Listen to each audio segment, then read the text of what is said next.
You know, there's this great lie in the self-improvement culture that I feel like no one really talks about. And the lie is that if you're consistent, you know, if you're disciplined, if you're motivated enough, you won't break. You're gonna get there, yeah. I'm sure you've all seen people do that kind of talking on videos before. But the truth is, it wasn't enough for me.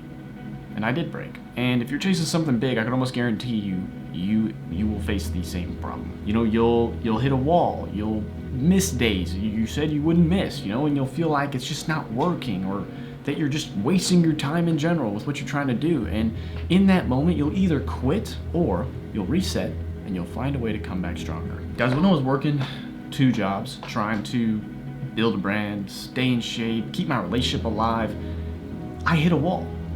You know, and I broke. You know, what saved me wasn't, you know, motivation or some crazy productivity hack. It was just one thing that I learned, and it was that I don't have to be perfect. I just can't stay broken. And when you really think about those words, really break down what it is that means for you, it's that cry if you need to, man. You're gonna have a hard day, and you know, get that sleep if you need to get it. You know, if you're exhausted, you just might have to sleep if you have to. You know, but just don't stay down in that realm, because the people who win, they're not the ones who just never break and just happen to find a way to be perfect in everything that they did. They're just the ones who decided that when they did break, they rebuilt themselves and came back stronger. So like I said, when I was working 2 jobs, trying to build my brand, stay in shape, and keep my relationship alive, all while just trying to DM clients and sell this guy in a sales call and try to make things happen for myself, you're gonna find that you have no free time, and all that stress is gonna overwhelm you, and you're gonna get exhausted because you're working late nights and then gotta get up and go back to your 2 jobs the next day, right?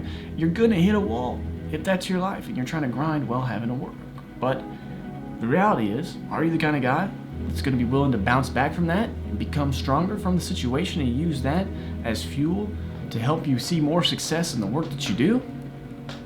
Or are you going to quit? And that's a decision you're going to have to make for yourself.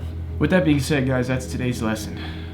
Tomorrow, or you know, might be in the same day in the next lesson, I'm going to share the mindset shift that finally helped me stop just, you know, surviving with the time I had, just trying to make the most of just surviving, right? And actually start building with intention and making the most of what I was doing for myself. I'll see you guys in that next lesson.